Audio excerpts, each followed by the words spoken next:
vamos con la última de nuestras ponencias, que la vamos a presentar. Vemos ya al ponente que se está acercando en estos momentos. Como decimos, es la tercera y última de las ponencias que vamos a tener en esta mañana sobre la situación de la economía española, una gran oportunidad que necesita pactos de Estado para aprovecharla, a cargo de don Juan Torres López. Él es catedrático de Economía Aplicada en la Universidad de Sevilla y autor de numerosas publicaciones y de libros científicos y divulgativos. Durante toda su vida académica ha combinado la actividad docente e investigadora con la divulgación y la gestión de asuntos universitarios. Vamos a dar unos minutos para que se prepare, está ya preparado, pues un fuerte aplauso para nuestro tercer ponente, don Juan Torres.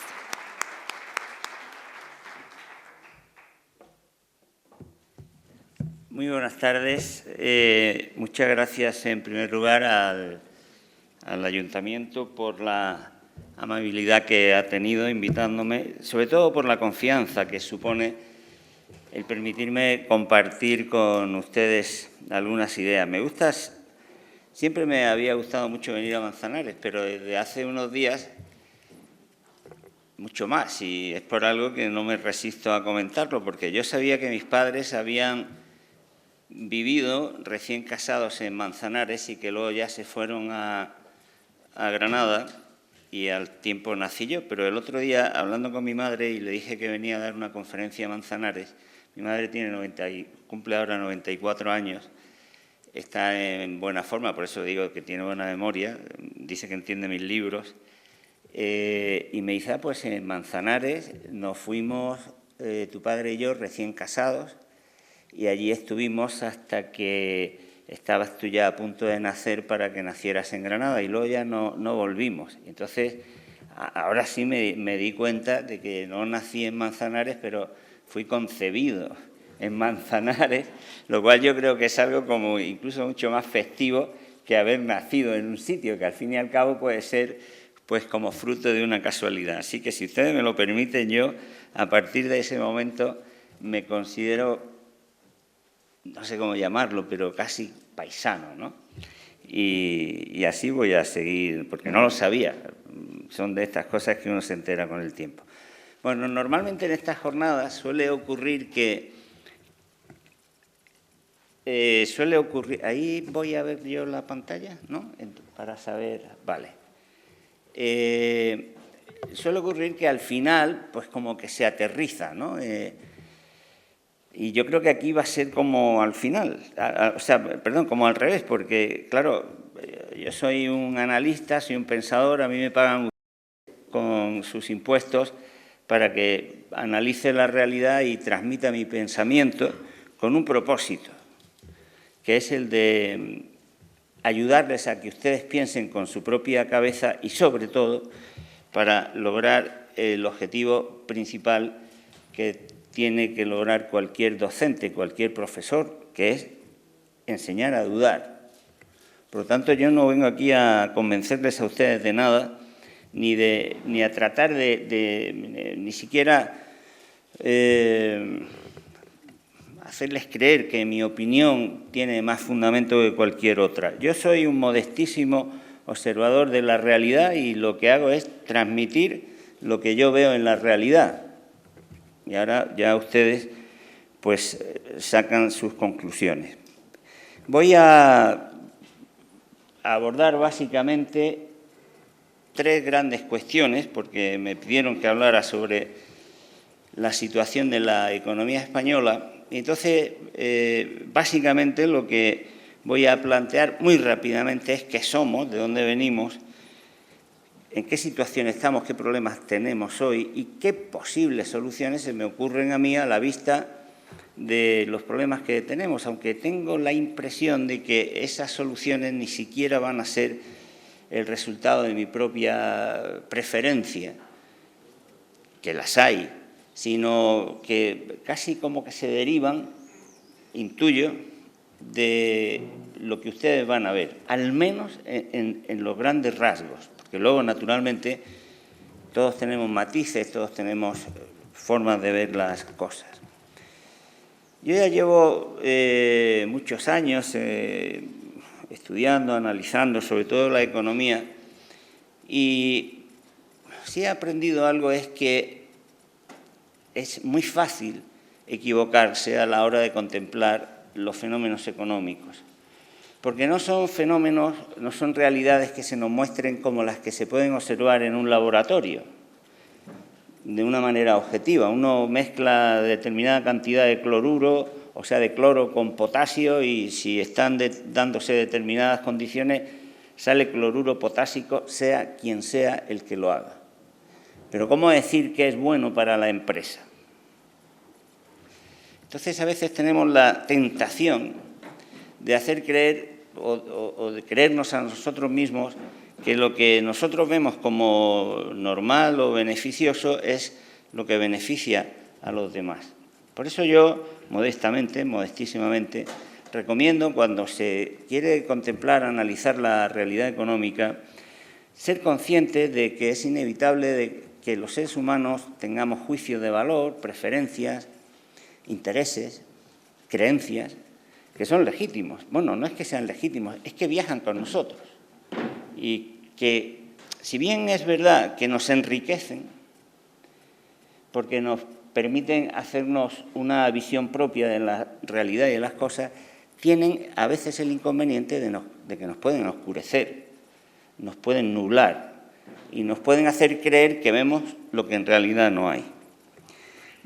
Para que se hagan ustedes una idea, yo todos los años, cuando empiezo, me gusta dar introducción a la economía de los alumnos que entran en primero, y llevo no sé cuántos años haciendo, no quiero ni hacer cuentas, haciendo eso. Y una de las primeras cosas que les digo es: ¿el paro es bueno o es malo? Todos me dicen que es malo. ¿El ahorro es bueno o es malo? Todos me dicen que es bueno. Inmediatamente le digo: y si ustedes tuvieran una empresa, como muchas que tenemos en algunos lugares de Andalucía, con muy poca capacidad de generar valor, con muy poca capacidad de ser competitivos a través de algo que no sea bajar con salarios bajos, ¿el paro para ustedes sería bueno o malo? ¿Les convendría que hubiera paro y que así los salarios sean más bajos? Se ponen a pensar. ¿Y qué ocurriría en una economía si todos ahorráramos? ¿No dicen que es tan bueno? Si todos ahorráramos, ¿es bueno que bajen los precios? Todo el mundo diría que sí. Yo le cuento entonces la anécdota o el chiste del agricultor que llega después de un día de trabajo, pone la televisión y oye la noticia diciendo: una gran noticia para el país, hemos tenido una cosecha extraordinaria, nunca como antes se había alcanzado producir tanto, los precios del trigo y de los demás productos básicos van a bajar enormemente, los consumidores están de enhorabuena, y el pobre hombre se levanta, coge una escopeta y se pega un tiro. En fin, disculpe que el ejemplo sea un poco bruto, pero es para que le explico a mis alumnos que las cosas, dependiendo de la perspectiva con la que las miremos, pueden ser de una naturaleza u otra. Así que yo, modestísimamente, como digo, me permito recomendar de entrada, siempre que hablo de economía, que seamos conscientes de los sesgos, de los prejuicios, y que, si acaso, sigamos esa idea que nos decía Antonio Machado, cuando decía: vamos a buscar la verdad, no la tuya guárdatela. Bueno, yendo al grano, lo primero es: ¿de dónde venimos? ¿Qué somos? Creo que, bueno, como una imagen vale más que 1000 palabras, voy a utilizar bastante gráficas. Yo sé por mis alumnos que las gráficas suelen aterrorizar un poco, pero no se preocupen porque son muy intuitivas, y además, como después quien tenga interés va a poder ver la presentación, pues yo me voy a permitir no tener que explicarlas con mucho detalle. Pero esto que parece ahí un galimatías es simplemente para que vean a la izquierda que España en estos momentos es el país número 15 de todo el mundo en Producto Interior Bruto. El Producto Interior Bruto, como su propio nombre indica, es una cosa bastante bruta, pero bueno, nos sirve para compararnos. país número 15.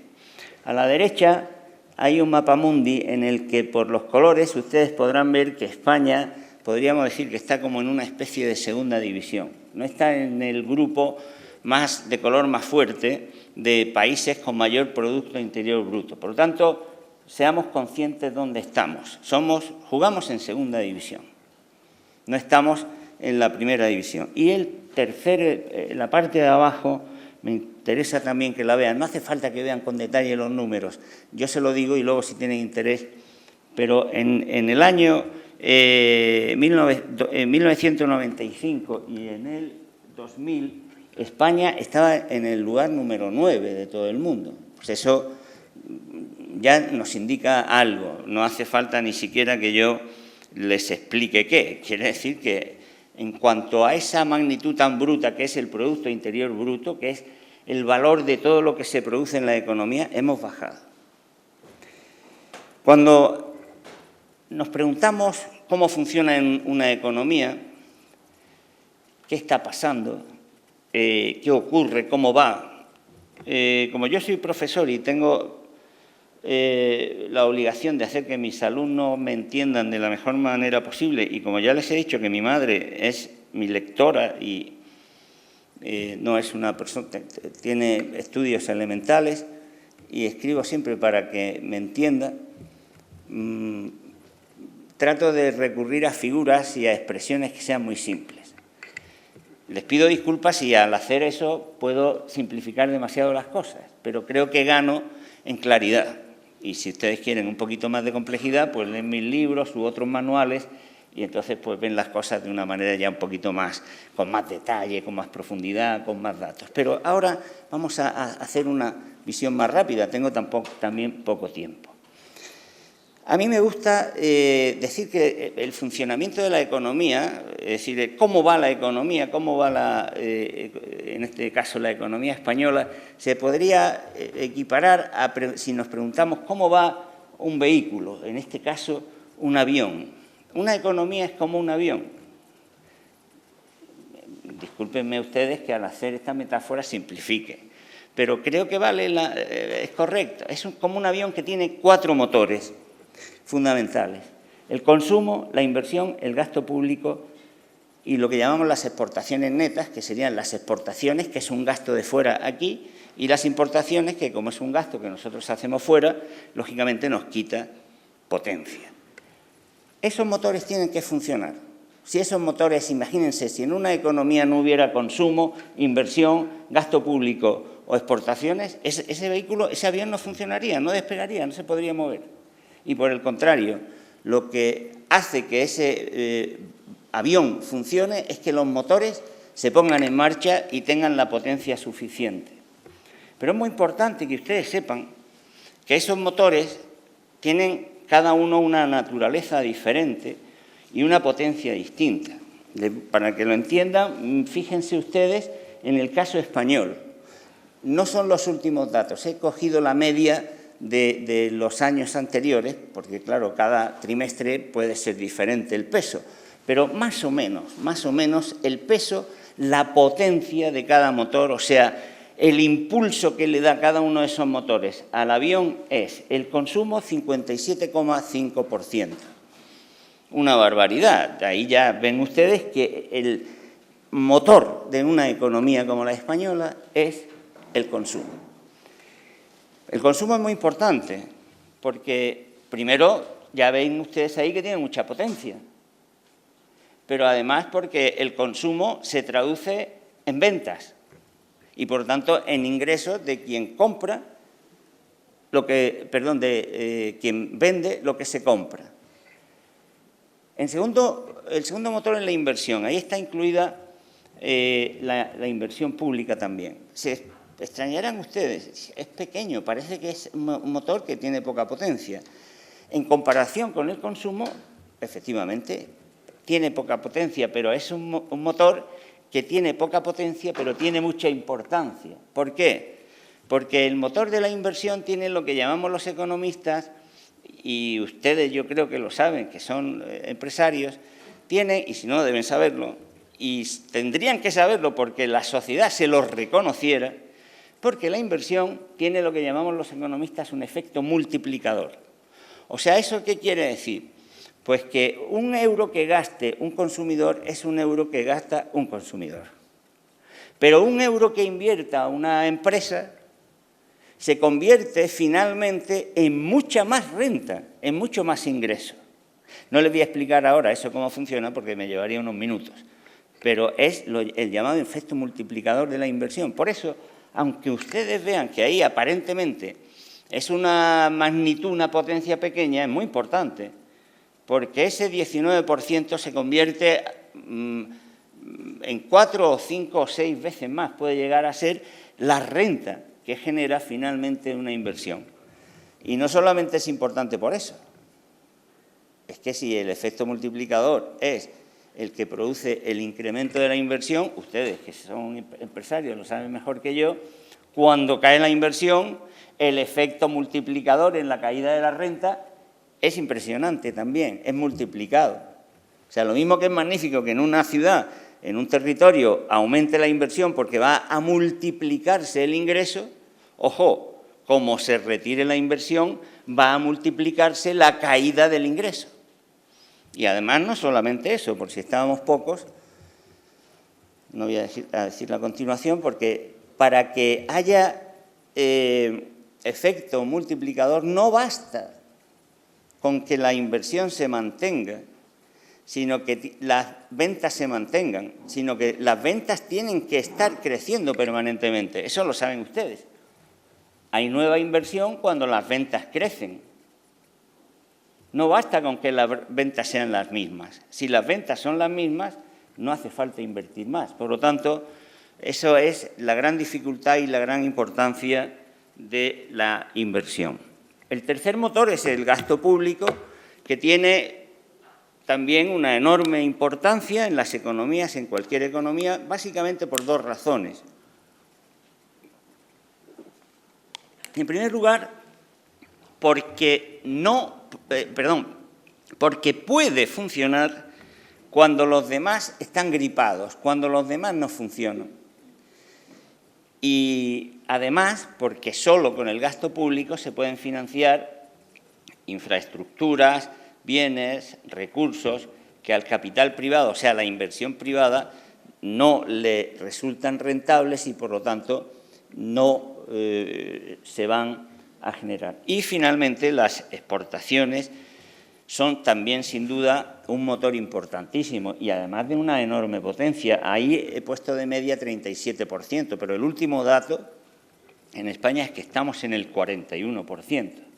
Claro, las exportaciones tienen una enorme potencia, aportan mucho, pero lógicamente se ven compensadas por las importaciones. Por lo tanto, lo que nos interesa es el saldo, porque si exportamos mucho, pero lo importamos también mucho, pues el efecto es compensado. Algo que, por cierto, ocurre mucho en España en sectores clave. Nosotros, desde hace casi 60 años, somos líderes en exportación de vehículos, motocicletas, y no solamente cuantitativamente, sino cualitativamente. ¿Pero qué nos ocurre? Pues que tenemos un enorme valor en la exportación, o sea, ese motor nos ayuda mucho, pero luego importamos muchos inputs, mucho material intermedio. Entonces, el valor agregado de ese motor es escaso. Bueno, esto es una disquisición que quería hacerles simplemente para que se hagan idea de lo que, a mi modo de ver, tenemos un poquito que seguir para saber cómo van las cosas. Muy rápidamente, porque además esto no hace falta que yo se los diga, es obvio que cada economía tiene motores distintos. Aquí les comparo al avión de España, la economía española, con la europea. Simplemente vean ustedes, nosotros tenemos mucha más fuerza en el consumo, tenemos menos fuerza en inversión, menos fuerza en gasto público. Estados Unidos, sin embargo, fíjense ustedes, ni siquiera la inversión, ni siquiera el gasto público y ni siquiera las exportaciones son el motor. El motor de la economía de Estados Unidos es un consumo impresionante. Ven ustedes, cada economía es distinta, cada vehículo, cada avión circula de una manera, tiene unos motores distintos. Eso es importante porque tenemos que saber cómo va todo ello. Y ya por último, normalmente los economistas se preocupan de cuáles son esos motores, de cómo funcionan, cómo van, y suelen ser bastante ajenos a otras cuestiones que cualquier persona razonable pondría sobre la mesa. ¿Qué nos importa? Que cualquiera de esos aviones, esos motores, esas economías funcionen a plena potencia, que nuestro Producto Interior Bruto crezca lo más que pueda, y no nos importa el gasto de combustible que estemos haciendo, no nos importa que nos desviemos de la ruta. ¿Para qué sirve que los motores funcionen a plena potencia si nos llevan donde no queremos ir? ¿Y si los pilotos van bebidos y no nos están dando el viaje? ¿Y la seguridad de los pasajeros o de la carga? Todo eso hay que considerarlo también. Y normalmente los economistas, desgraciadamente, no suelen prestarle atención a eso. Bueno, dicho eso, ¿cómo hemos evolucionado? Les voy a poner ahora 4 gráficas. Insisto, véanlas de la manera más elemental posible. Lo que yo quiero que ahora vean ustedes es cómo han ido evolucionando desde el año 95 esos 4 motores. Yo creo que cuando los vean van a hablar, casi si me callo, lo van a entender, y es más, cuando vean uno, que creo que no hace falta que yo les diga cuál es, podría terminar mi charla, porque van a ustedes a decir, ahí está el problema de la economía española. A ver si es verdad. Vean ustedes, arriba a la izquierda el Producto Interior Bruto español no ha dejado de crecer, no había dejado de crecer hasta que la crisis de 2007 nos pega un frenazo y nos mantiene casi durante unos años prácticamente estancados. Logramos subir adelante y tenemos una caída brutal en el Producto Interior Bruto. A ustedes no hace falta que yo les comente más. Esto, cuando yo le hablo a mis alumnos, les tengo que explicar lo que supone una caída tan grande para las empresas, para las personas que crean riqueza, porque esa caída no es solo caída, eso es destrucción. No voy a insistir en ello. Voy a seguir por la derecha. Gasto público. Ven ustedes que el gasto público ha ido casi igual. También tiene una caída en la crisis de 2008 y años seguidos y vuelve a seguir. Es un motor que ha mantenido su potencia y que ha seguido la misma tónica. El consumo, pues podríamos decir que está calcado de la evolución del PIB, como es lógico, porque pesa mucho en el PIB, pero fíjense ustedes que quizá la caída de la pandemia es un poquito más grande. Las exportaciones podríamos decir lo mismo, aunque la caída en la crisis de 2007-2008 fue mayor, fue una crisis que afectó mucho más a los mercados, volvió a caer y fíjense ustedes que el final, ahora no se preocupen si ahí se ve pequeño porque luego vamos a volver, que ahí parece como que hay un poquito de perturbación. Las importaciones, pues podríamos decir que casi están calcadas, aunque un poquito más agudizadas que las exportaciones, y que he dejado para el final. Ven ustedes ahí lo que destaca. Nosotros tenemos un problema con la inversión. Ahí lo ven. ¿Tengo yo que decirles algo? Ahí lo ven ustedes. La inversión había seguido una senda creciente, tuvo una caída brutal en la crisis de 2007-2008. Nos hemos recuperado, pero no hemos recuperado ni muchísimo menos los niveles anteriores. Casi les digo que podría terminar aquí, porque si dijéramos ¿qué necesita la economía española? Nosotros tenemos un motor tan importante de efecto multiplicador que no estamos consiguiendo poner a su pleno rendimiento. ¿Qué nos dice no solamente la evolución del Producto Interior Bruto, sino algo que es también importante? Porque, claro, la economía puede crecer mucho, pero también aumenta la población. Por lo tanto, tenemos que comparar el Producto Interior Bruto con la población. Pues aquí también lo van a ver ustedes muy fácilmente. La primera parece ahí una tormenta de colores, pero simplemente quitando que aparece que aparece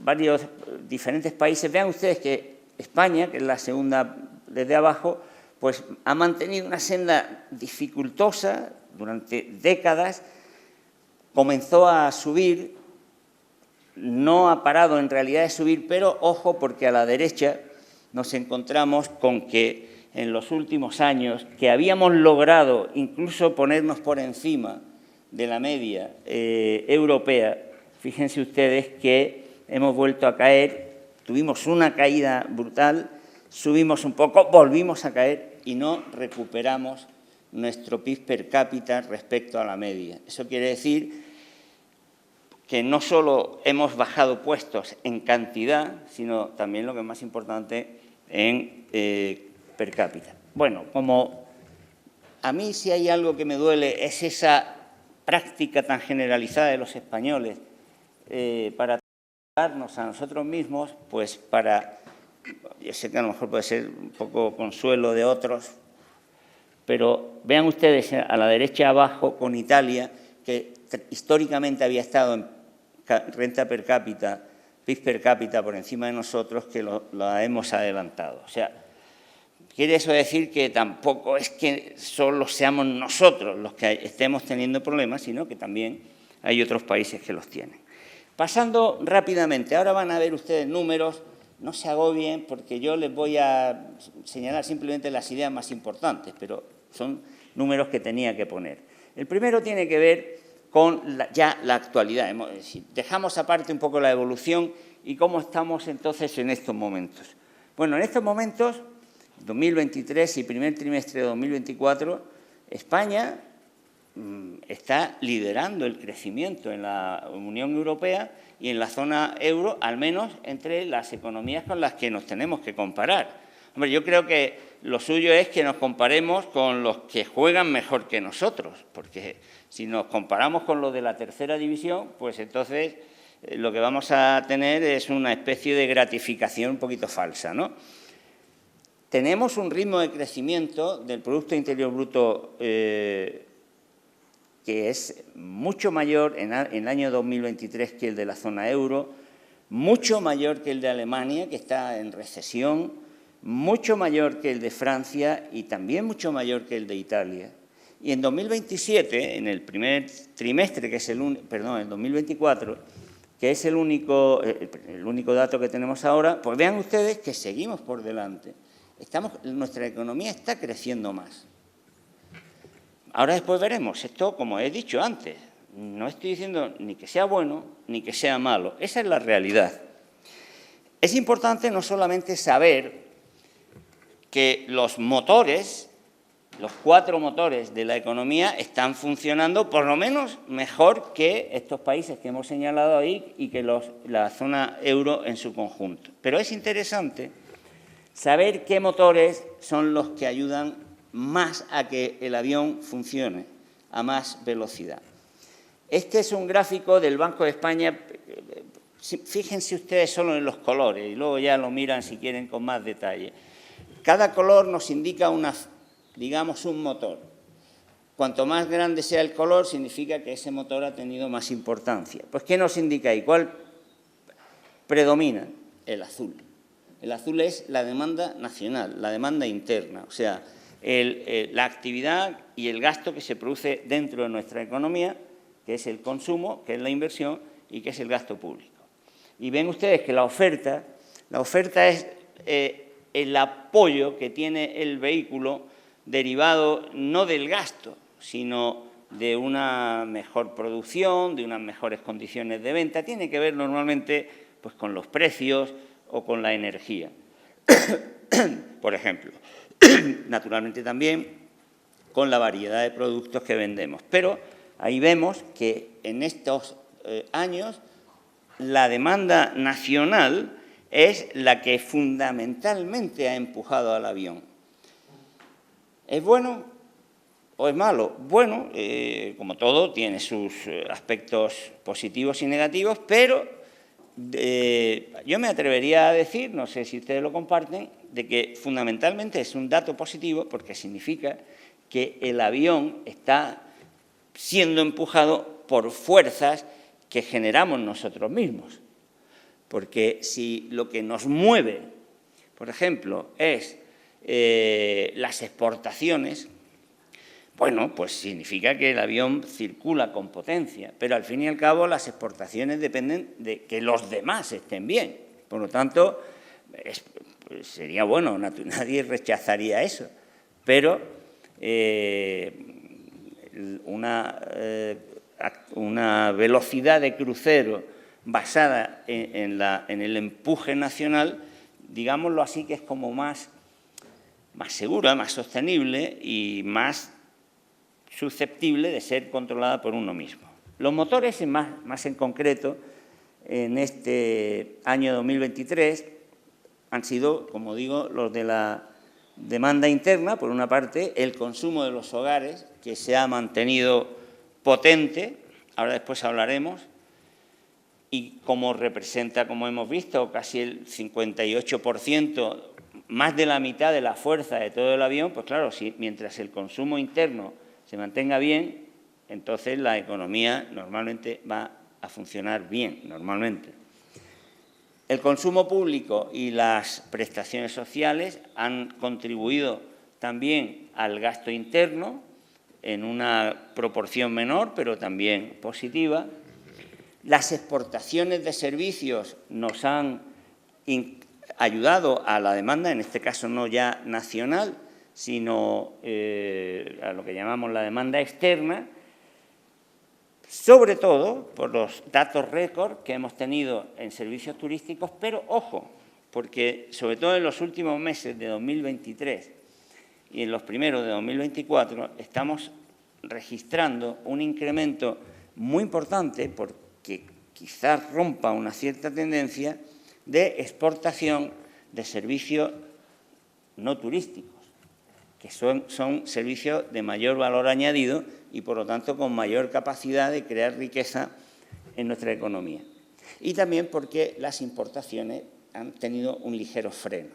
Claro, al haberse frenado un poquito las importaciones, lógicamente el saldo ha sido mayor. Estamos ahora mismo en un saldo exterior récord en nuestra balanza de cuenta corriente. Es importante porque significa que nos da muchos recursos, que nos permite luego atraer capital y poder financiar nuestra economía con más facilidad. Y por el lado de la oferta, con menos fuerza, como hemos dicho antes, como nos ha dicho antes el Banco de España, pero también ha habido, sobre todo, dos grandes factores de impulso. Por una parte, como saben ustedes, que hemos logrado una política energética muy positiva que ha bajado los costes energéticos, y, por otra parte, porque el precio de los servicios, ahora después lo van a ver, pues no es que haya salido indemne del proceso inflacionario, pero se ha comportado bien.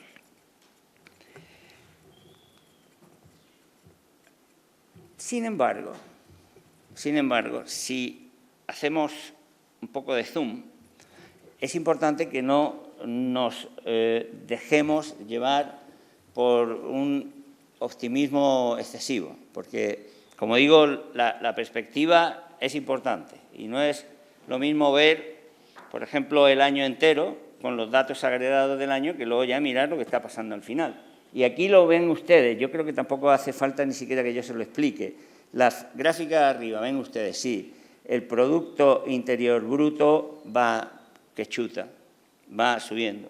Pero si en lugar del crecimiento total vemos la variación anual, en la gráfica de abajo ya ven ustedes ahí que la variación anual está ralentizándose.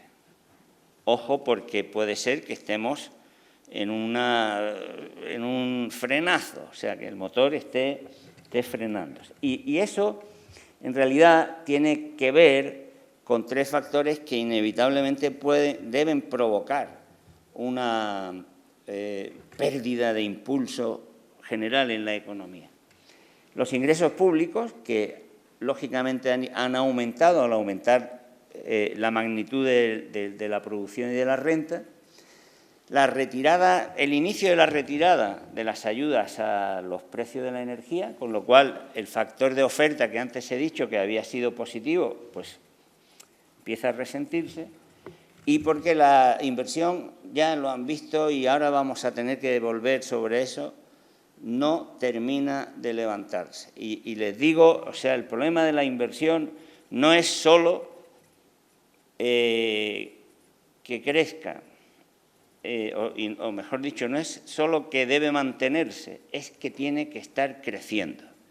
Y si la inversión disminuye su crecimiento, no su magnitud, sino su crecimiento, pone en marcha un efecto multiplicador negativo. A lo mejor es una idea un poquito más complicada, pero es importante tenerla presente. Otro repaso al empleo. Afortunadamente, nuestros datos de empleo también son francamente positivos.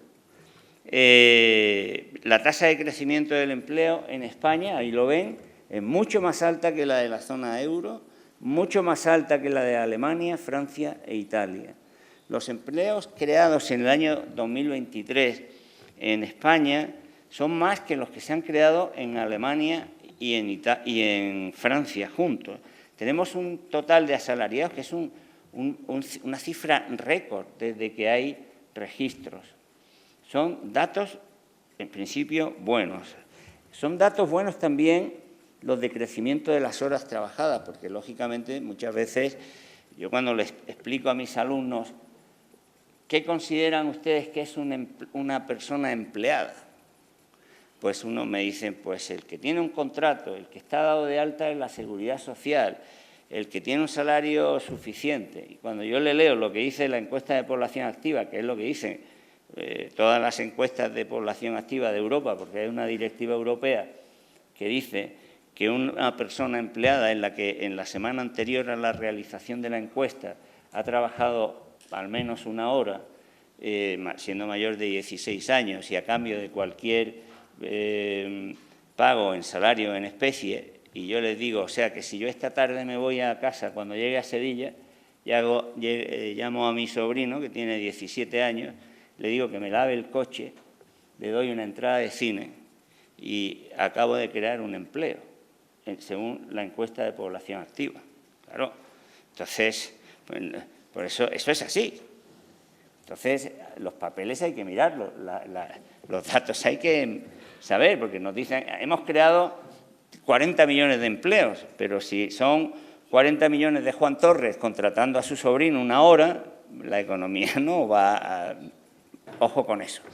Pero bueno, también es verdad que eso son normas europeas y se mide así en toda Europa. O sea que, y lo cierto es que el crecimiento, por lo tanto, de horas trabajadas es importante tenerlo presente. Y vean ustedes también que en España estamos por encima de lo que ocurre en Europa. Y, de hecho, si contemplamos lo que ha ocurrido en los últimos 5 años, desde el año 2019, pues llevamos 48 meses seguidos creando empleo. Si tuviéramos tiempo y si estas charlas fuera para analizar el mercado de trabajo, entraríamos ahí, entraríamos a ver qué empleo, dónde, cómo y por qué. Perdón. Estamos hablando ahora de datos generales y lo cierto es que son 48 meses seguidos de creación de empleo, que hoy hay 1,8 millones de empleos más que en 2019, 1 millón más de mujeres empleadas y 400.000 personas paradas menos. Podemos discutir, naturalmente, si eso tiene matices, pero creo que nadie podía pensar que eso iba a ser así hace 3 o 4 años cuando salíamos de la pandemia. Y no solamente en crecimiento económico del PIB y en empleo estamos registrando datos positivos. Voy a señalarle rápidamente algunos otros. En producción industrial, hemos tenido una caída en producción industrial, es verdad, en 2024, pero mucho menos que en la zona euro. En 2024, los 2 primeros meses, ¿no? Casi eso no es significativo, pero son los datos que tenemos. Sin embargo, fíjense, hemos subido y en la zona euro ha habido una caída importante. El IPC en 2023 se comportó mejor que en la zona euro, aunque en el primer trimestre de 2024 hemos empeorado un poco. El índice de gestores de compras, que como ustedes saben es un indicador que puede ser interesante utilizar para ver cómo los responsables de compra de las empresas estiman que vienen las cosas, pues en España lo tenemos mejor que en la zona euro. Y también incluso el llamado sentimiento económico, ¿no? La percepción de cómo van las cosas. Hemos mejorado también en otros indicadores que son muy importantes. A la derecha ven ustedes que la deuda de las empresas y de los hogares está reduciéndose. Es importante, aunque también tiene su otro lado oscuro, ahora después hablaremos de ello. Naturalmente, la deuda pública ha evolucionado, sobre todo después de la pandemia, venía cayendo, pero después de la pandemia pues se disparó, pero estamos reduciéndola y de hecho, por lo menos tenemos una prima de riesgo ahora mismo negativa y mucho mejor que otros países de nuestro entorno. Y ahora les voy a poner algo que no quiero ni siquiera que hagan el intento de leer, porque es un listado enorme, es lo contrario que yo le digo siempre a mis alumnos: cuando hagáis un PowerPoint no pongáis mucho texto. Yo ahora he hecho lo que le digo a mis alumnos que no lo pongan, pero es que no lo pongo para que ustedes lo lean. Si ustedes lo quieren leer, lo leen, pero simplemente van a ver que es un listado de indicadores. Están sacados del análisis de coyuntura de FUNCAS, que es el gabinete de estudios de la antigua Confederación de Cajas de Ahorros, simplemente para que vean, no cometan ni siquiera la tentación de intentar leerlo, porque voy a tenerlo muy poco tiempo, pero es para que vean ustedes que hay un montón, están sacados de FUNCAS, insisto, de indicadores de coyuntura que están mejorando, de todo tipo. No lo pongo ahí simplemente para dar una visión, no, es para que vean ustedes que efectivamente hay algo más. Pero enseguida paso a lo que también me importa, ¿no? Es decir, es verdad que hay un buen número de indicadores, de registros que nos permiten decir que la economía española está comportándose de una manera bastante positiva, incluso mucho mejor. Objetivamente hablando, ahí están los datos que las economías de nuestro entorno. Pero, ojo, que también hay otros datos, algunos importantes, que no terminan de funcionar o que no terminan de mejorar. Perdón, estoy hablando primero de otros que mejoran. Superávit por cuenta corriente, bueno, quería hacer un poco de resumen. Está aumentando, lo he dicho antes. La renta media neta personal, hemos recuperado la que había incluso en 2018, la renta per cápita también, bolsa, resultado de empresas. Pero quiero ir ya directamente a los que me preocupan, ¿no? Porque al fin y al cabo lo importante no es regodearnos en lo que va bien, sino tratar de ver qué no está funcionando para ver cuáles son los problemas y qué podríamos hacer. Y tengo que volver de nuevo al mismo de antes, la inversión. La inversión no se recupera. Ahí la ven a largo plazo y la ven ustedes también de los últimos años. No terminamos de recuperarnos. Y eso es muy preocupante para la economía española. Como voy a volver sobre eso, no quiero insistir mucho.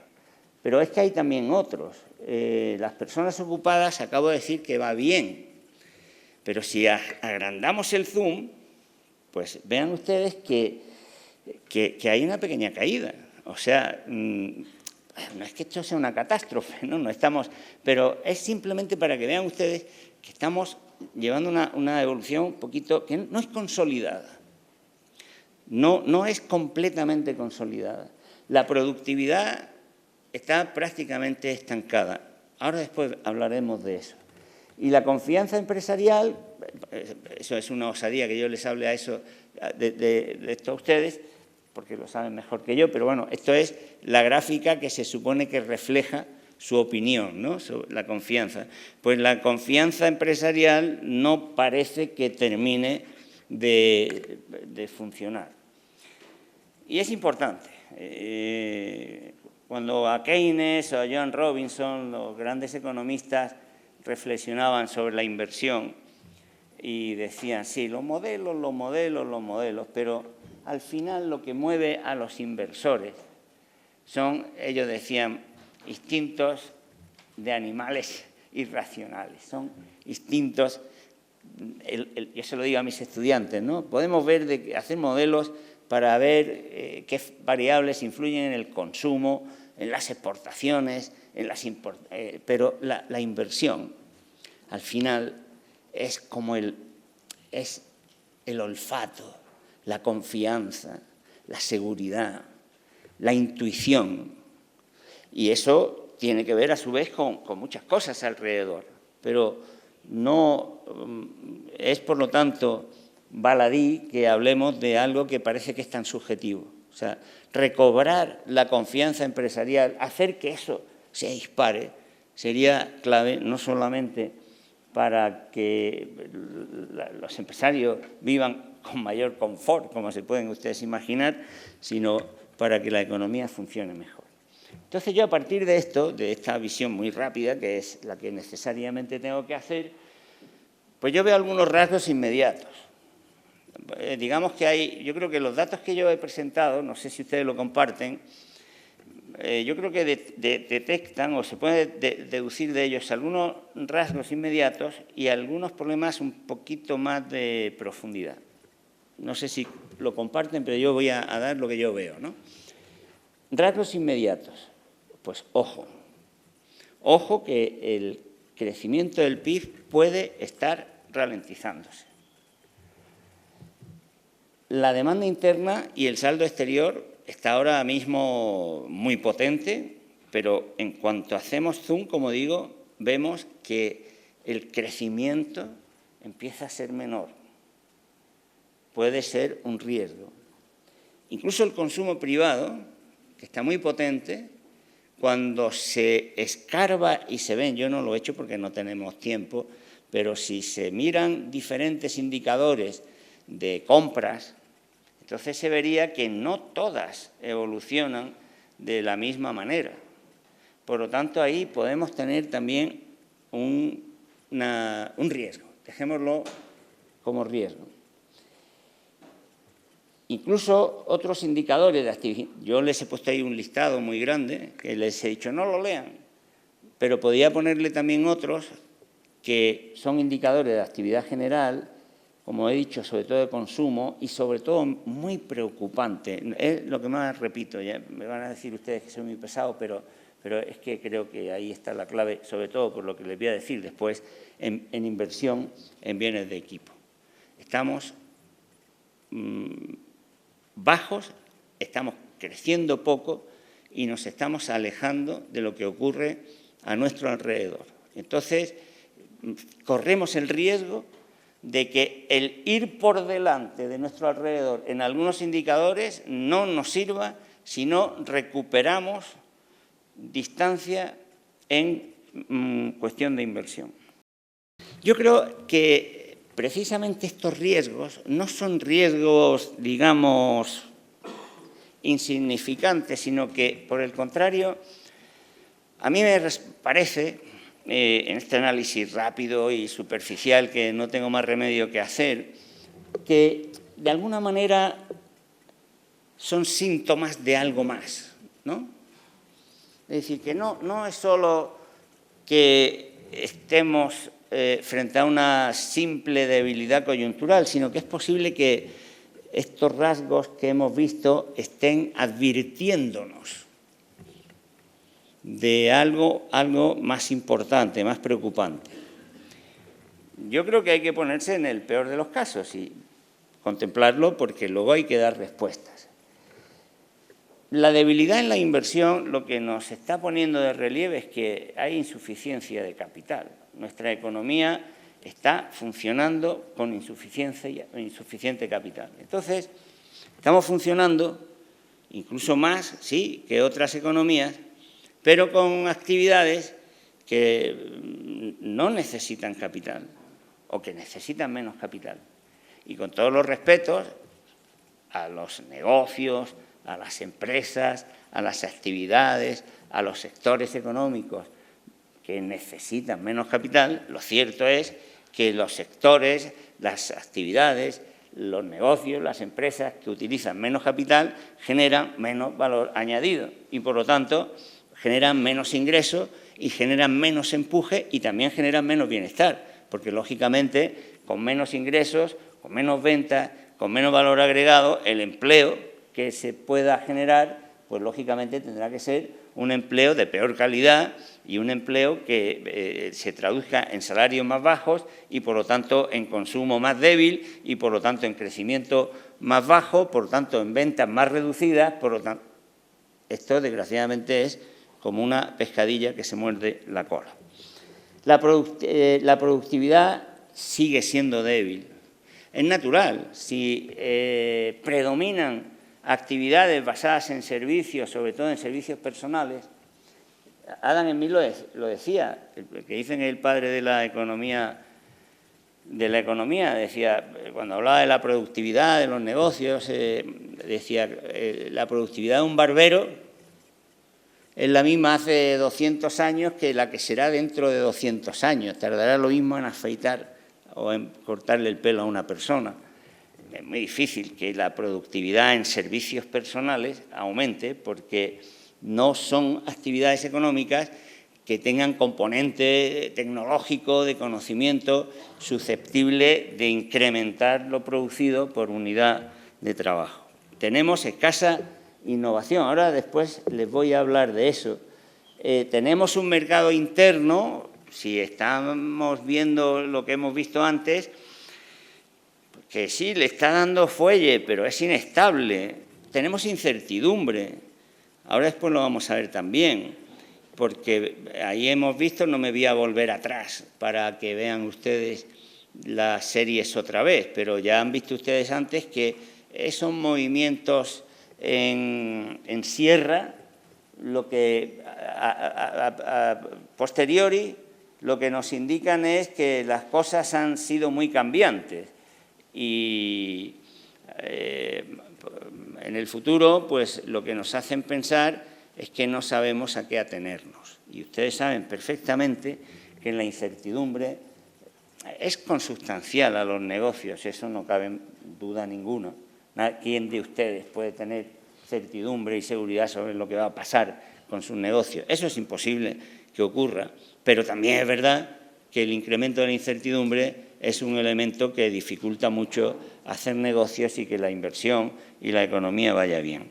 Tenemos una dependencia importante, no he hablado apenas de ello, pero yo creo que ustedes lo saben bien, de los fondos europeos, de la Unión Europea y, por supuesto, también de la actividad turística, a pesar de lo que yo les he dicho antes, de que mejoran un poquito. Pero claro, eso es como la alegría del pobre, ¿no? Mejora un poquito el registro de los servicios no turísticos y hacemos la ola. Pero es que ha sido muy poquito. Es que nuestra economía está tirando del turismo que tiene muchos problemas detrás y de los cuales vamos a hablar un momentito después. Y por supuesto, también del gasto público, que tiene su importancia, que sirve para muchas cosas, pero que ahora vamos a ver qué problemas plantea. Yo creo que hay, como digo, rasgos que nos llaman la atención porque, a mi modo de ver, no son solo problemas coyunturales.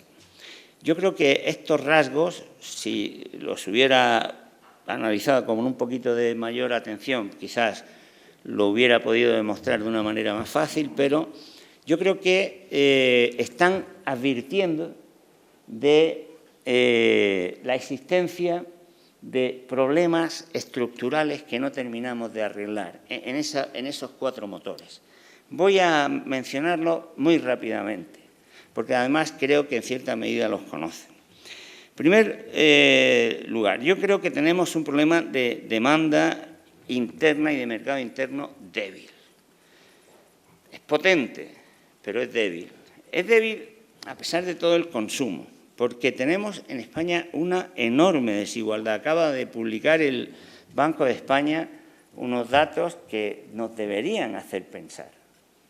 Durante muchos años, los economistas, cuando se mencionaba el problema de la desigualdad, decíamos, eso es un problema de moralistas, de predicadores. No, no, es que la desigualdad está alcanzando tales niveles que lo que hace es que los sectores sociales, los hogares, que decimos los economistas que tienen mayor propensión al consumo, es decir, los que más gastan, más proporción de su renta gastan en consumo, tengan menos renta, con lo cual hay menos ventas, con lo cual hay menos beneficios, con lo cual hay menos inversión, con lo cual hay menos crecimiento.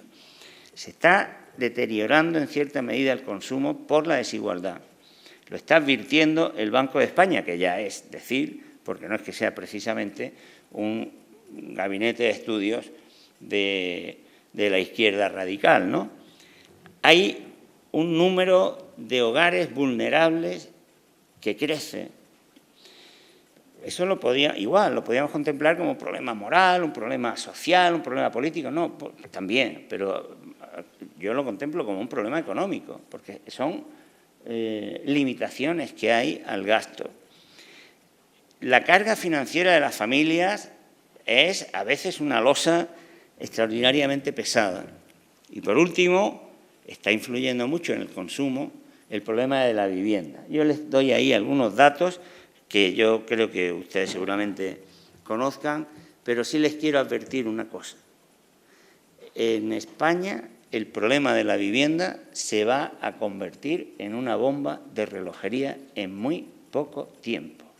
En una bomba de relojería económica, y ya se acordarán ustedes, dentro de muy poquitos meses dirán, pues este hombre llevaba razón, se va a convertir en una bomba política, porque no puede ser de otra manera. Miren, en el año 2002, el 66% de los jóvenes menores de 35 años tenían vivienda propia, 66%. Hoy día el 30%. En el año 2008, no hace mucho, el 53% de los jóvenes entre 18 y 34 años vivía en el hogar familiar. Hoy día el 65,9%, aquí no lo veía, el 66%. O sea, prácticamente 7 de cada 10 jóvenes menores de 34 años viven con sus padres. No tengo tiempo ni es el momento, pero imagínense ustedes lo que eso va a generar en este país si no lo resolvemos. Eso es una bomba de relojería. En cuanto a la inversión, que ya lo han visto, podía haberme estado la hora o una tarde entera hablando de qué está ocurriendo con la inversión en España, pero simplemente yo quiero mencionar 4 elementos. Primero, que no innovamos. Fíjense qué dato. En el año 2007, en 2009, España ocupaba el 9º puesto hay una errata porque creo que es en el año 2000, España ocupaba el 9º puesto en lo que se llama el índice de complejidad. Pasamos luego al 24 y luego estamos en el 33. O sea, somos el país número 15 por Producto Interior Bruto. Lo vimos al principio. Y, sin embargo, en cuanto a índice de complejidad, que lo que mide es el peso del conocimiento, de la tecnología, en la producción, en la actividad productiva, en la actividad económica, estamos en el lugar 33. Eso quiere decir que vamos a peor y además que vamos a mal, porque mientras que las demás economías, o por lo menos una gran parte de economías, están aumentando la componente de conocimiento y de tecnología en la actividad productiva, nosotros nos estamos quedando atrás. y nos estamos quedando atrás a las puertas de la mayor revolución tecnológica de la historia de la humanidad. También merecería una charla aparte. La inteligencia artificial conforma la mayor revolución tecnológica de la historia de la humanidad. Ni más ni menos supone que nuestra capacidad de pensar sale fuera de nosotros. Ni más ni menos significa. No saldrá nuestra capacidad de sentir, de empatizar, de amar, pero nuestra capacidad de analizar y de pensar y, por lo tanto, de decidir, se externaliza. Imagínense ustedes lo que eso significa. Y cuando la humanidad está a las puertas de eso, España está yendo hacia atrás a la hora de incorporar conocimiento y tecnología a la actividad productiva. No digo más. Tiene que ver con el bajo nivel educativo y con un nivel de fracaso escolar que prácticamente lideramos en Europa. No puede ser. Hay problemas de financiación. De eso también podríamos seguir hablando, pero ¿cómo no voy a cometer la osadía, la impertinencia, la grosería de venir a unas jornadas empresariales a hablarles de los problemas de financiación? Porque ustedes lo saben.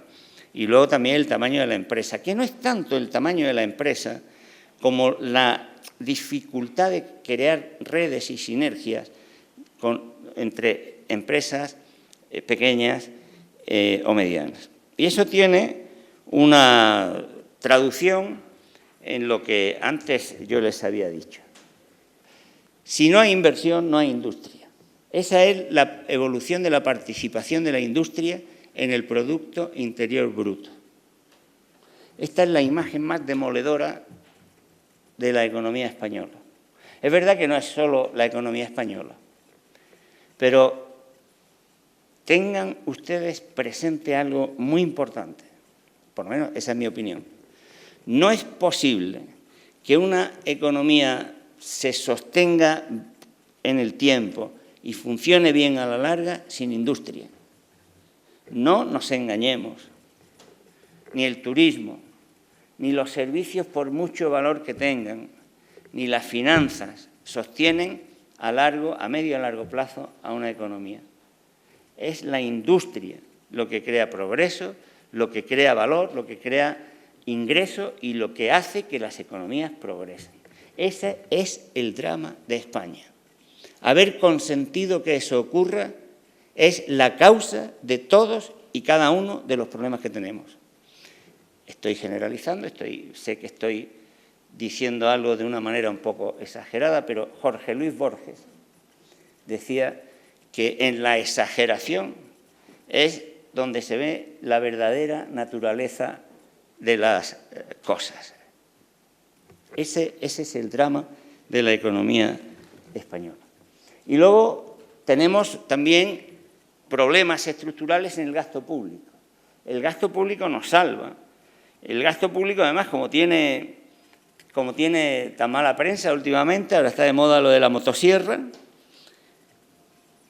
O sea que a quien que se ocupara del mantenimiento de un avión se le ocurriría quitarle un motor.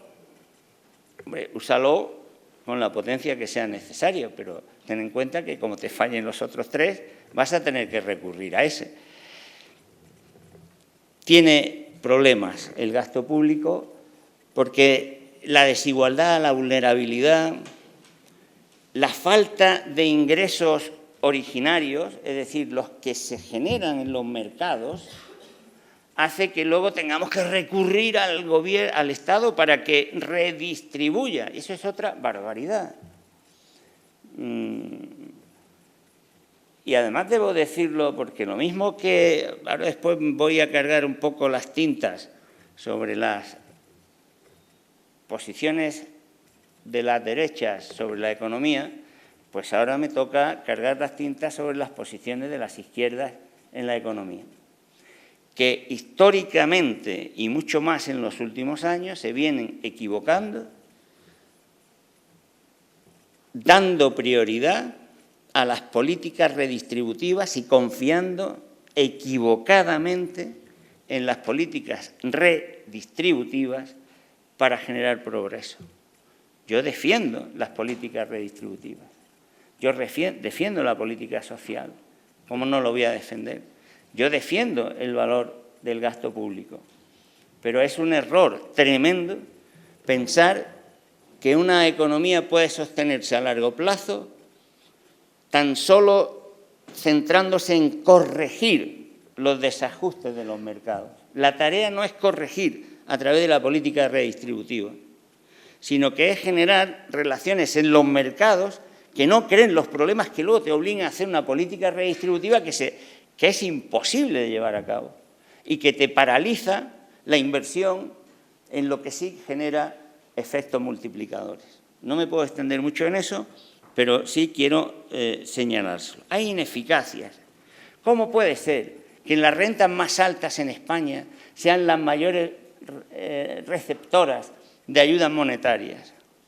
Eso es que no solo es una inmoralidad, es una inmoralidad, ¿verdad? Que reciban más los que más tienen. Pero es que aparte, desde el punto de vista económico, es una completa ineficacia. Es una completa ineficacia. Si hay que hacer gasto social, hagamos gasto social con los grupos o los hogares que lo necesitan. Y luego es ineficaz el hacer gasto social que no llegue a quien lo necesita. El ingreso mínimo vital, por ejemplo. Tenemos un sistema fiscal que casi es del siglo XIX. ¿En qué se basa el debate fiscal en España? Pagamos muchos o pocos impuestos. Ese no puede ser el debate. El debate es qué impuestos, para qué y cómo hacer que una vez que hayamos dicho tenemos estos impuestos se pague. Pero no es, o sea, eso, nadie cuando se sube a un coche lo primero que decide es ¿vamos a ir más deprisa o más despacio? No, hombre, lo primero que tiene que hacer uno cuando se sube en un coche es decir ¿dónde voy? ¿A qué hora quiero llegar? ¿Dónde tengo que ir? Y hoy necesitamos un debate sobre el sistema fiscal porque estamos grabando fuentes de riqueza que no son las fuentes de riqueza principales del siglo XXI. Termino enseguida, en 5 minutos voy a terminar. Y luego, por parte de la oferta, pues hay otra serie de problemas importantes que podíamos dedicar. Tenemos problemas de precios, no resolvemos, no hay competencia. Ustedes saben cuánto, bueno, lo saben. Las empresas del IBEX deben sobre todo pequeñas y medianas empresas, alrededor, en el año 21, de 82.000 millones de euros. 82.000 millones de euros es mucho, porque las empresas del IBEX incumplen la ley con respecto a las empresas pequeñas y medianas. Entonces, eso es el resultado de que hay escasa competencia. Tenemos, como he dicho, unas empresas de dimensión escasa, con falta de sinergias, un sistema financiero que no está dedicado a financiar la economía y creo, en resumen, que se podría decir, por lo tanto, pues que estamos teniendo un sorprendente buen comportamiento en la coyuntura como respuesta a la crisis última. No puede ser, lógicamente, ajeno a la política que se ha llevado, que tiene sombras y que esas sombras se dan en el contexto de problemas estructurales importantes. Y además todo eso se da en un entorno que tengo que resumir como se dice ahora, en un tuit. Antes se decía en un telegrama, en un tuit. Primero, un entorno muy difícil por la policrisis, la confluencia de crisis de todo tipo, la reconfiguración de la economía internacional, los problemas en la globalización, la geopolítica, las guerras, pero que para España representa una extraordinaria oportunidad. Y eso no es ajeno a que no estemos haciéndolo bien. representa una extraordinaria oportunidad porque hoy día se está produciendo en todo el planeta, lo pueden ustedes leer en los grandes informes de las grandes consultoras, una removilización, una relocalización de capitales, de inversiones brutal. Y España está en unas condiciones extraordinariamente favorables para convertirse en receptora de inversiones, de nuevos negocios y de nuevas actividades. Tengo la absoluta confianza, la absoluta seguridad. Queda feo que uno se cite a sí mismo, pero escribí un artículo en mayo de 2019, cuando muchos economistas empezamos a apreciar lo que estaba pasando en el mundo en este sentido, que yo titulé Una gran oportunidad, y explicaba por qué España, si hacía bien las cosas, podía beneficiarse de esos momentos de perturbación que se iban a producir. Pero claro, necesitamos educación, combatir el paro juvenil, acabar con los guetos urbanos, adaptarnos mejor a la diversidad. He oído al primer interviniente de esta mañana. Hay que combatir ese ensanchamiento brutal de la pirámide de ingresos, reformar nuestro sistema fiscal, abordar el problema de la vivienda, repensar el turismo, poner en valor nuestro territorio, prepararnos para una transición, como digo, que va a ser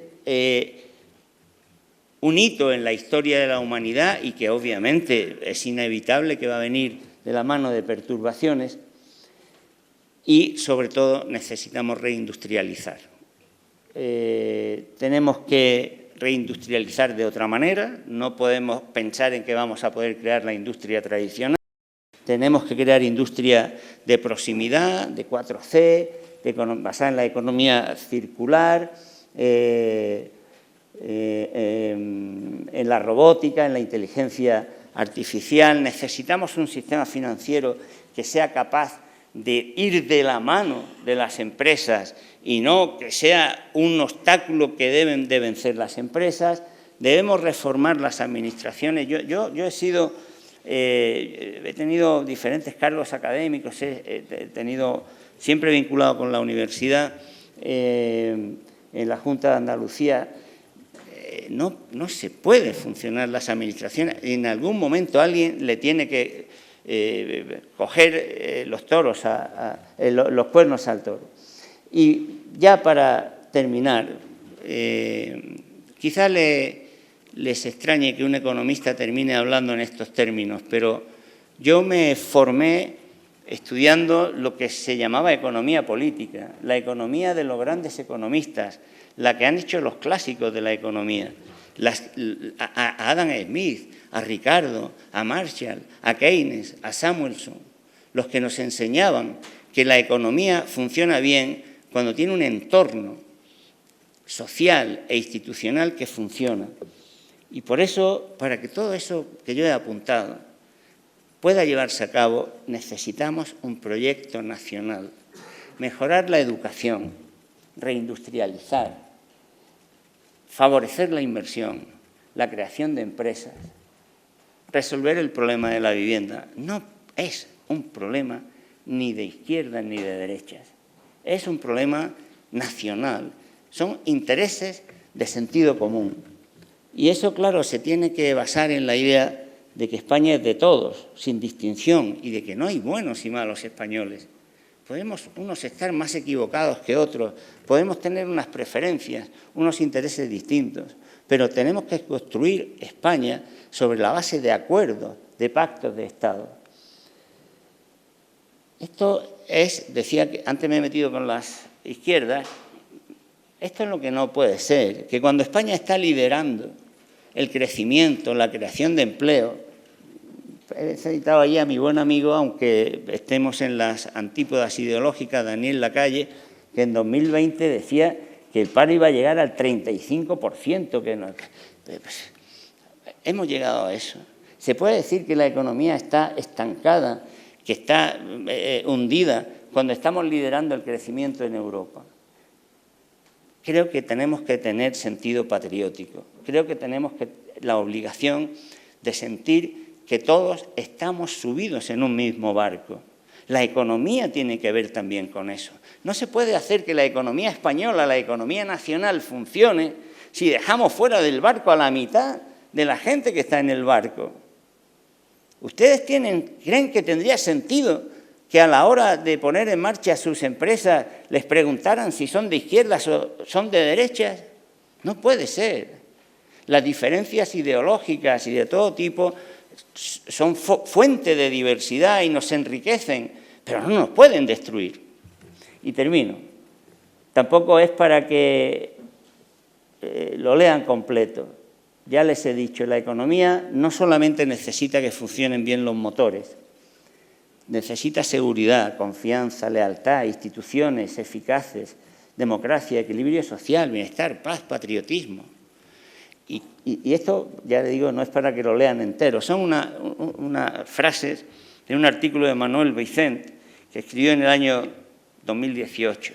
Y decía, España líder en trasplantes, con la mayor patrimonio cultural del mundo, un ejemplo en tantísimas actividades y en tantísimas dimensiones de la vida. Y terminaba diciendo, en realidad existen dos Españas, no la de derechas o de izquierdas, sino la de los políticos nefastos y líderes de opinión bocazas que gritan, crispan, se insultan y chapotean en el estercolero, y la de los ciudadanos con talento que cumplen con su deber, trabajan y callan. Yo me atrevo muy modestísimamente a decirles para terminar que si queremos que la economía española salga adelante, que nuestras empresas creen riqueza, empleo y bienestar, tenemos que apuntarnos a esta España, a la España del talento que se levanta por la mañana y que saca adelante el país, sin necesidad de preguntarle al que está a nuestro lado. ¿Se imaginan en un quirófano a un cirujano preguntándole a su anestesista si es de derechas o de izquierdas? Termino con una frase de un patriota, de José Martín. La patria es dicha, dolor y cielo de todos, y no feudo ni capellanía de nadie. Yo creo que el mayor enemigo que hoy día tiene la economía española es el enfrentamiento, el odio, el desprecio que estamos sembrando entre españoles. Yo quisiera tener la confianza en que seremos capaces de superarlo.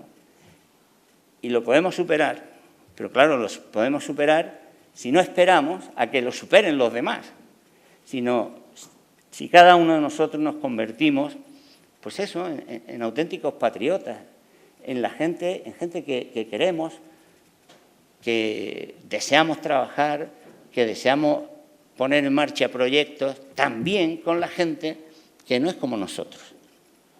España lo necesita porque si no lo hacemos, el horizonte que vamos a tener, no solo en el mundo empresarial, en el mundo económico, sino incluso me atrevería a decir que en la vida social y en la vida hasta familiar, porque ya no puede estar uno a veces ni en los grupos de WhatsApp de las familias, va a ser muy feo. Muchas gracias y espero haber sido capaz de haberle transmitido alguna duda. Muchas gracias.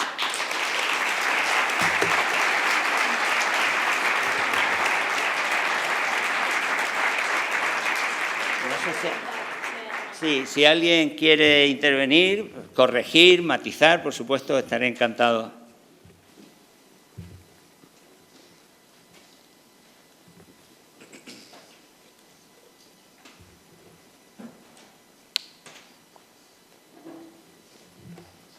Muchas gracias. Agradecido por todas tus palabras y emocionado por ver que has terminado con esta frase de Martí que dice: la patria es dicha, dolor y cielo de todos y no feudo ni capellanía de nadie. Y Martí termina diciendo: la patria es ara, no pedestal. Así que gracias. Muchas gracias.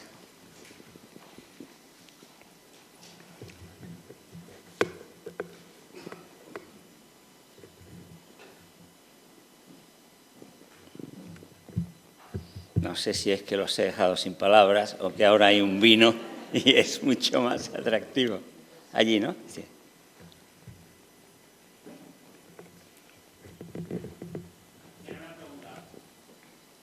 Iba a hablar allí un señor enseguida, como tiene el micrófono, si no le importa.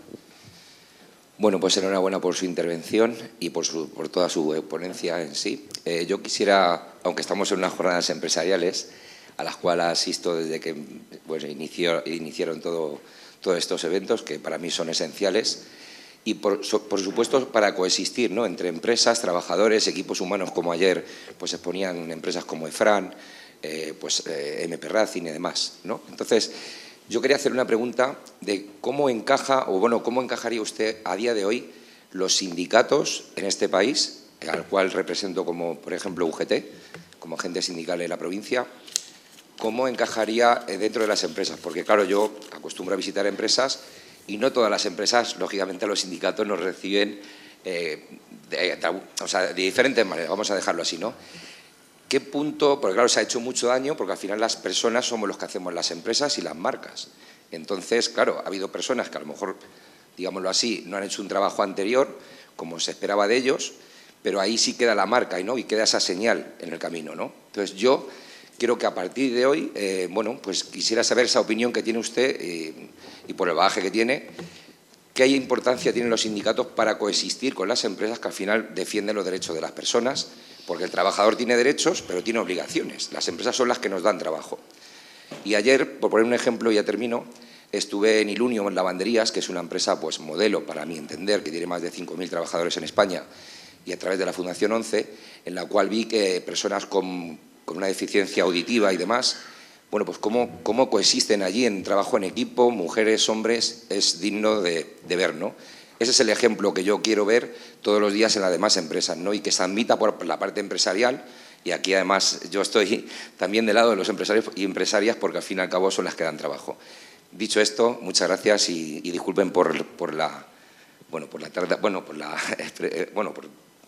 haberme alargado a lo mejor en la expresión. Gracias. Hay un estudio en Estados Unidos que hasta donde llegan mis conocimientos es el estudio empírico más de mayor periodo considerado sobre la influencia de la afiliación sindical en las empresas y en la economía de Estados Unidos. El periodo recoge prácticamente 80 años. Y entonces analiza y trata de encontrar la correlación entre el grado de afiliación por sectores, por empresas, y lo trata de correlacionar con diferentes indicadores, tanto de carácter empresarial, digamos más micro, como también de carácter agregado. Según ese estudio, claramente se observa que en los periodos en los que ha habido mayor afiliación sindical, ha habido salarios más elevados, ha habido inversión más alta por parte de las empresas. La inversión más alta ha sido inversión en mayor medida dirigida a actividad productiva y, por lo tanto, con mucho mayor efecto multiplicador, y las tasas de crecimiento en esos periodos han sido mayores. Tampoco hace falta ser un lince para llegar a esas conclusiones, porque, en definitiva, las economías funcionan con incentivos. Si efectivamente una afiliación sindical mayor logra salarios más elevados en las empresas están obligadas, entre comillas, a elevar su rendimiento, su beneficio, incrementando la inversión productiva. Y el incremento en la inversión productiva genera mayor crecimiento, al mismo tiempo que mayores salarios generan mayor volumen de ventas y la economía crece más. Eso, como decía al principio, también tiene que estar sometido a análisis, es decir, la afiliación sindical por la afiliación sindical, pues no tiene mucho sentido, quizás tampoco, ¿no? La afiliación sindical, tal como yo la entiendo y como yo creo que puede enriquecer la vida de las empresas, es la que logra que las empresas sean más empresas, es decir, sistemas. La empresa es un sistema. Yo a veces cuando trabajadores o empresarios, me da igual, ¿no? Es que el beneficio lo crean tal, las empresas lo crean tal, el empleo lo crean tal. Vamos a ver, una empresa es un sistema y tiene partes que están entrelazadas y que tienen que funcionar de una manera integrada, entrelazada, sinérgica y remando o funcionando en la misma dirección. Por lo tanto, lo deseable no es tanto lograr un mayor nivel de afiliación como un objetivo en sí mismo, sino que yo creo que lo deseable sería que se creara, se cultivara, no solo a nivel de empresa, porque claro, es muy difícil también que una empresa pueda llevar a cabo una determinada experiencia en un entorno que le sea completamente contrario, ¿no? Sino crear en el conjunto de la economía un clima de acuerdos, un clima de compromisos, de complicidades, que genere una cultura que luego se traduzca en una práctica sindical o gerencial de acuerdos y de cultura de cooperación, ¿no? Yo vengo defendiendo desde hace muchos años algo que se perdió y que en los años de mayor crecimiento y de mayor progreso y de mejor funcionamiento de las economías fue no la única base, pero sí una de las bases principales de ese funcionamiento, que fueron los pactos de rentas. Los pactos de rentas significa que el propio gobierno, los sindicatos, y organizaciones de trabajadores y las empresas se ponen de acuerdo sobre las condiciones de entorno en el que se va a crear riqueza durante un determinado periodo. Eso hay que recuperarlo, pero hay que recuperarlo con cultura de pacto y con cultura de acuerdo, no con cultura de confrontación o con una cultura orientada a ver si aquí te pillo, aquí te mato. Pero esto también es muy difícil que se dé si no se da al mismo tiempo algo que decirlo es como, en mi tierra se dice que es mentar a la bicha. Pero yo lo voy a decir porque me parece que es una cosa que es fundamental y que desgraciadamente en nuestras economías y en nuestras sociedades se ha dejado de hacer. Y es que, a ver, ustedes conocen alguna organización exitosa, organización dedicada al uso de los recursos valiosos, más o menos valiosos, desde una empresa, una asociación, una ONG, una familia, que no programe y planifique su actividad, sus ingresos y sus gastos con más o menos acierto o con más o menos rigor. ¿Por qué no planifica el Estado?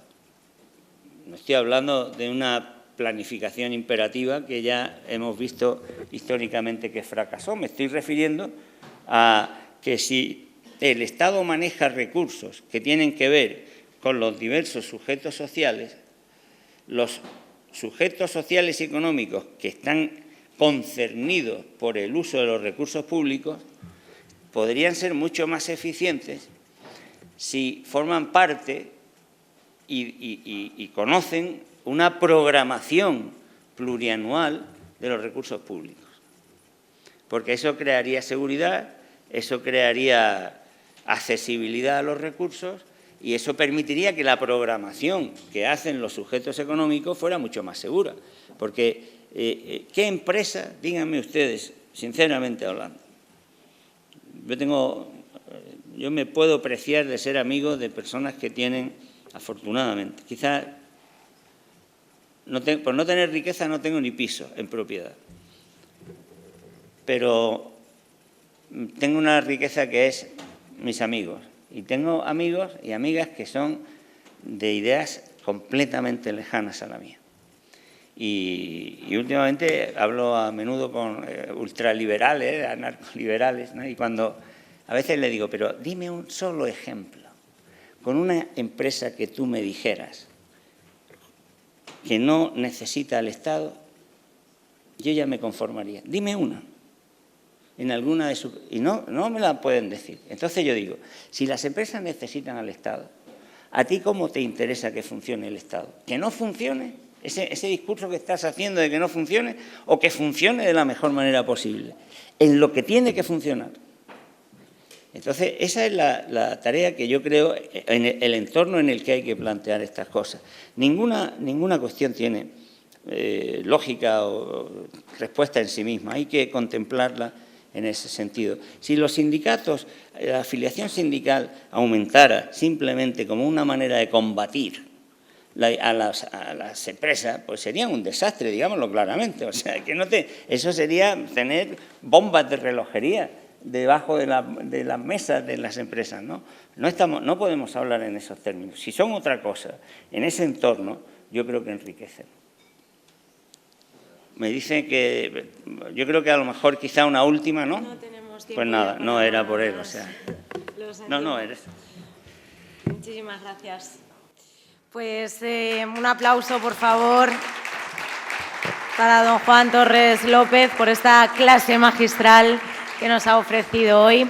Y ahora pedimos, por favor, la presencia en el escenario del alcalde de Manzanares, don Julián Nieva, para que nos dirija unas palabras de despedida y cierre de estas jornadas empresariales. Muchísimas gracias.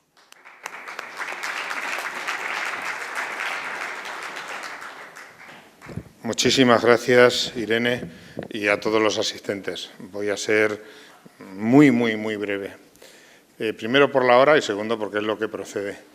Y además luego vamos a compartir un vino rápido. En primer lugar, mi agradecimiento una vez más a todos ustedes, a todos los empresarios de esta ciudad, que va, si me permiten la expresión, como un tiro gracias a vosotros y a vosotras. Y en esa línea, y coincidiendo mucho con las reflexiones que nos hacía el ponente último, pues bueno, pues mientras llega el pacto de Estado, que es imprescindible, nosotros seguimos con el nuestro. El pacto entre nosotros, que es el que tenemos en esta ciudad, en el que los empresarios, las administraciones, las organizaciones empresariales estamos haciendo una demostración permanente, de creer en nosotros mismos y de saber que las fortalezas que nos han dado, algunas son históricas, otras son recientes, nos están llevando por el camino adecuado. Tenemos el mejor nudo de comunicaciones, tenemos la mejor situación estratégica, tenemos más terreno que nadie, tenemos unas administraciones dispuestas a ponerlo a disposición de los promotores, tenemos toda la energía que pudiéramos desear y necesitar, renovable, porque no somos negacionistas ni muchísimo menos, y nos sentimos cómodos en la realidad del día a día, en el pragmatismo, que no en el dogmatismo. Y mientras llega el modelo económico, pues nosotros vamos con el nuestro. Mientras llega el modelo turístico, que ya sin ninguna duda es imprescindible, porque habrá que saber hacia qué modelo de turismo queremos ir, si al de 120 o 130 millones de turistas o al de 80, pero que gasten dinero y que nos reporten prácticamente los mismos beneficios sin alterar con ello el medio ambiente y otros problemas que se generan. Pues mientras llega ese, nosotros tenemos el nuestro. Tenemos nuestros museos, tenemos nuestro turismo, tenemos 50.000 visitantes al año, que es una cifra absolutamente espectacular, gracias al trabajo y al esfuerzo de todos. Y desde luego que creo en la unidad, en esa unidad a la que también nos hacía reflexionar. En la unidad en positivo, la unidad como país, que somos una fortaleza envidiable y envidiada, que tenemos 21 millones de personas cotizando, que eso no es un dato, es un dato real, cotizando. ¿Gracias a qué? Pues a nuestro magnífico tejido empresarial, a nuestros empresarios, a nuestra realidad. Y dentro de eso, pues estas jornadas sí han cumplido su objetivo, que era primero hacer reconocimientos a empresas nuestras que llevan un trabajo permanente, constante, durante décadas algunas, otras más recientes. Pues ayer fue una jornada muy emotiva y, desde luego, en la que todos disfrutamos mucho. Hoy ha sido la jornada para la reflexión, que yo creo que también han sido ponencias muy, muy importantes que a todos nos tienen que dejar un aporte. Y nosotros, valga la forma de expresarme, a lo nuestro. Y a lo nuestro es que a partir de mañana aquí seguimos todos juntos generando empleo, generando riqueza, generando Producto Interior Bruto para nuestra región, para nuestra tierra, generando empleo no solo para Manzanares, que tiene los mejores indicadores, los mejores, sino para muchísimas poblaciones de nuestra provincia. Y, desde luego, como alcalde y como máximo responsable del equipo de gobierno y del ayuntamiento, no tengo ninguna duda de que en esa alianza incondicional es donde está nuestra fortaleza y es donde vamos a seguir estando. Por tanto, con mi agradecimiento, con mi compromiso y con mi lealtad, os deseo, como siempre, salud, felicidad y éxito. Gracias.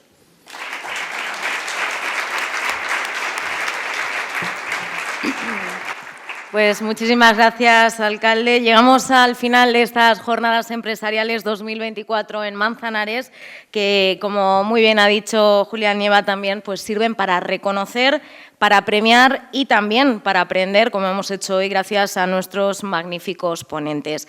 Muchas gracias al personal del área de promoción económica por todo el trabajo de organización que no se ve y que hay detrás de estas jornadas. Gracias también, por supuesto, a las entidades colaboradoras que han hecho posible su desarrollo, Cámara de Comercio de Ciudad Real, Fundación Global Caja y Repsol. Y gracias también, como siempre, al Castillo de Pilas Bonas por dejarnos celebrar este evento en sus instalaciones, y a ustedes, por supuesto, por habernos acompañado. Les invitamos a que nos sigan acompañando ahora en el salón, un vino de honor de nuestras bodegas manzanareñas, que también son nuestro orgullo. Muchísimas gracias y que pasen una feliz jornada.